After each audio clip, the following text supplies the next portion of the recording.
Hi everybody, it's Amber from A&E Family Farm. I'm out here on Saturday afternoon.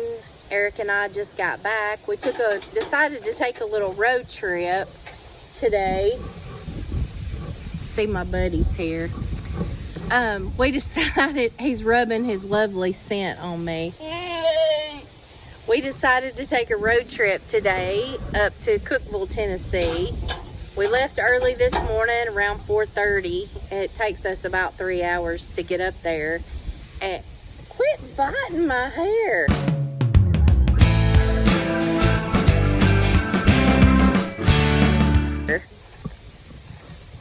Quit biting my hair. You. He's got my arm. Whiskey. Say hi to everybody.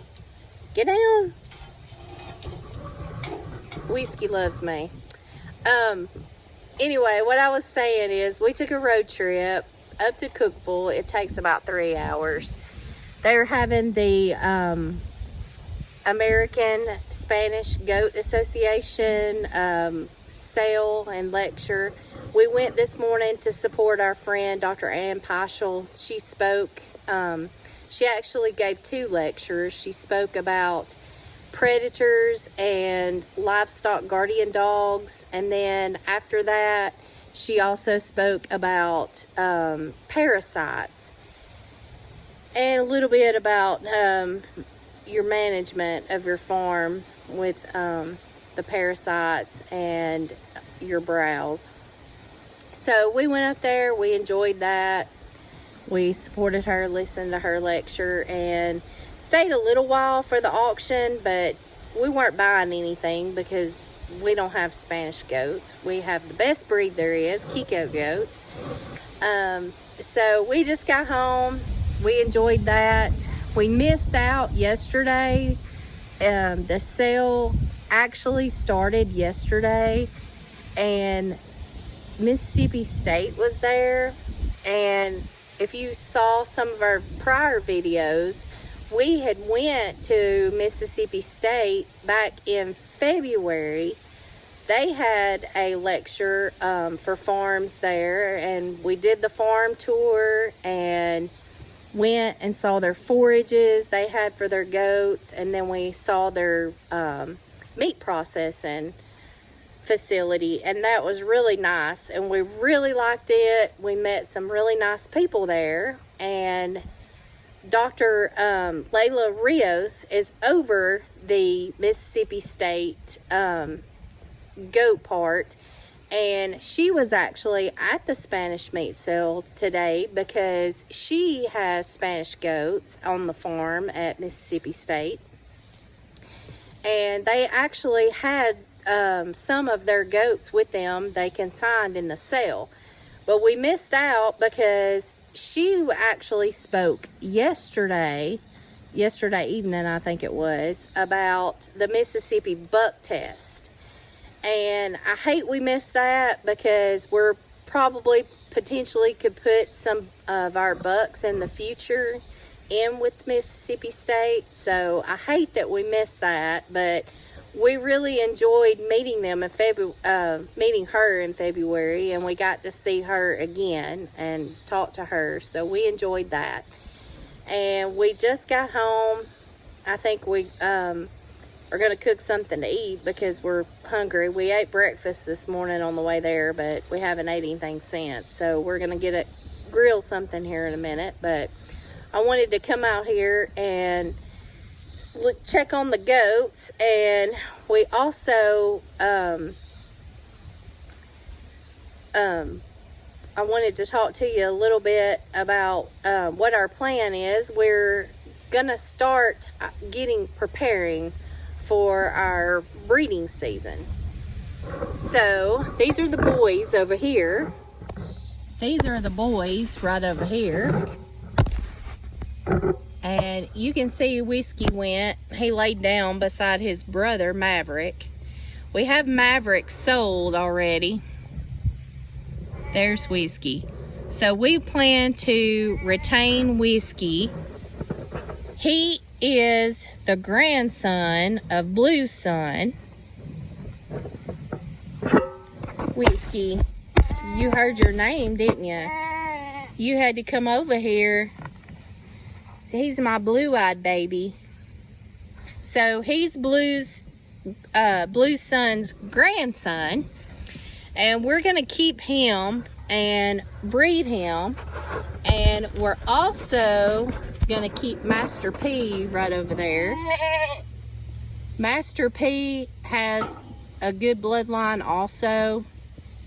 I can't think right offhand what all his bloodline is, but we're gonna retain him also and probably let him breed Whiskey's mom. He is 3 months younger than Whiskey here, and you can see how big Whiskey is. So he is almost as big as Whiskey, being 3 months younger. So we're gonna keep him. He looks good. And these two over here, Maverick, Whiskey's brother, he looks good also, but we can't keep everybody. So we have him sold to a friend and co-worker of Eric's. And then I'm pretty sure we have Bandit sold also to a farm that has younger kids. Bandit is so friendly, and he will come up and let you pet him, so he will be very good with little kids. So they should be leaving soon. And then see Maggie laying over there. Maggie's in with our little doelings. They're not over here, they're over on the other side. We'll walk over there. So we have a busy few months coming up. We're gonna go help our friend with Dr.An with her AI clinic. She has an AI clinic in October.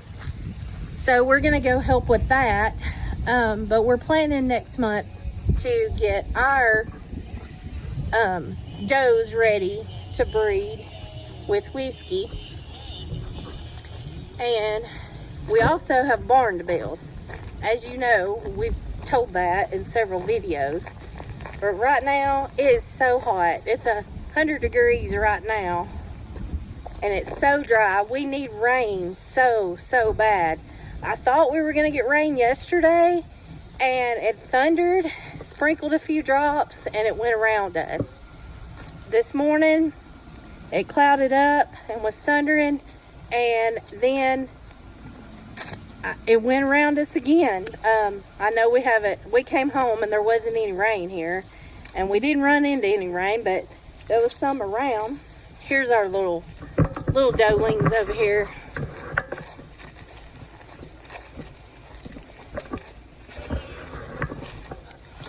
You can see them. They're back there snacking. Maggie's run over here. Say Maggie. Say Maggie. Hey Maggie. I'm gonna go over here. Oh, here they come. They're walking over here. Our girls. I just wanted to check on everybody since we've been gone. Turn you around.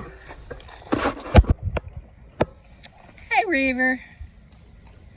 There's old River. If you've seen our videos before, we've been waiting. We can't wait to breed her. She's never been bred before. This will be her first year. So we're excited to see how she does. We bought her from Gary DeHaven and his farm at the North Carolina sale last year, and she's got some good bloodlines, and we can't wait to see how her and Whiskey's kids turn out. And then we got Miss Marilyn here. Hey Marilyn. Say hey Marilyn. Marilyn's a sweetheart. She wouldn't let me even get anywhere near her when she came, and she's the sweetest one of them all. So we got her from Barnhart Farms, and she gave us a couple of great kids, and we're excited to see what Whiskey and her will do this year. There's Maximus, and Maximus is going to get to breed Sheba, and we're going to have some pups out of Sheba and Max, which are going to be 100% Anatolian Shepherd, and we're going to keep them. We're trying to build our dogs up. As you can see, we have 3 dogs, but they're on 3 separate pastures. And if you saw Ann's lecture, it was online at Top Livestock lecture. Today, they streamed Ann's talk online, and if you listen to her lecture, you would know that you need more than 1 dog per pasture. Because if there's a predator that comes and your dog and your goats split and go different directions, what is 1 dog going to be able to do?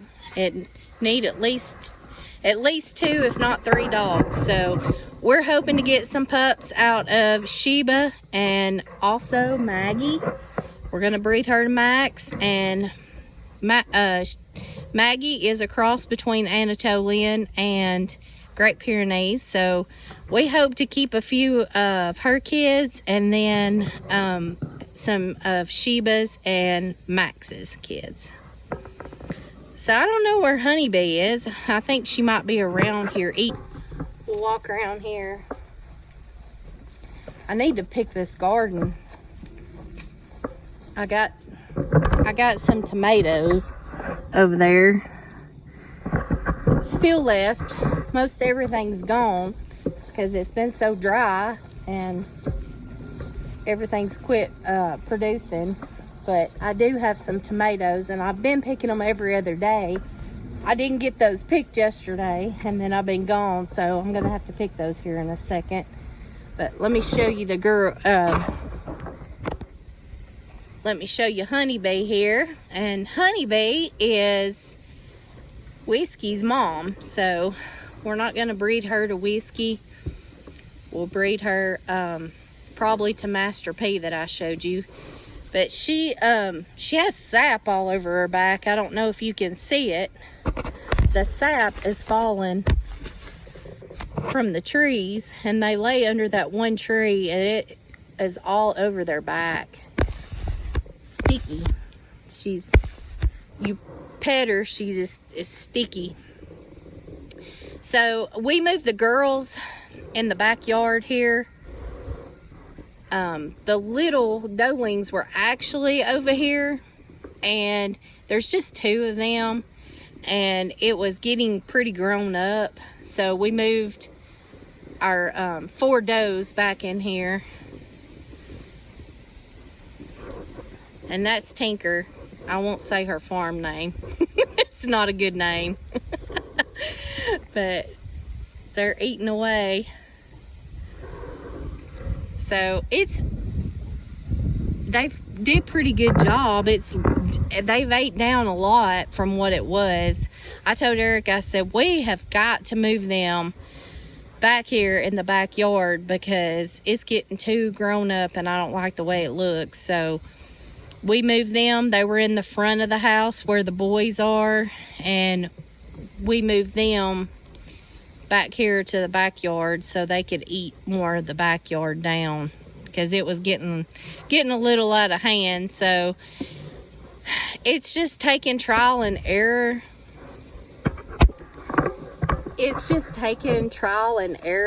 And we've moved dogs and we've moved goats, and you know, when we think that the dog needs to move away from either the boys and move to the girls or vice versa, we do that when we need to. So it's good to keep them moved because you don't want them to pick a certain goat and latch on to that goat. You want them to be able to work and without distractions. So when we felt like they were getting too comfortable with a group, either the boys or the girls, we've moved them.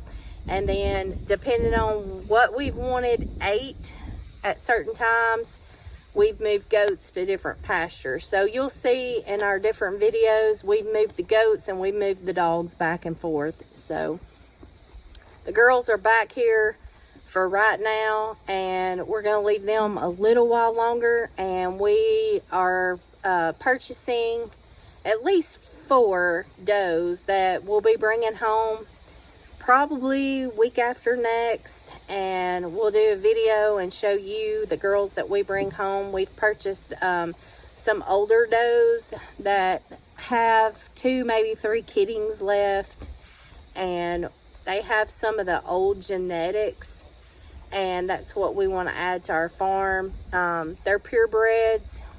They're not 100% New Zealanders.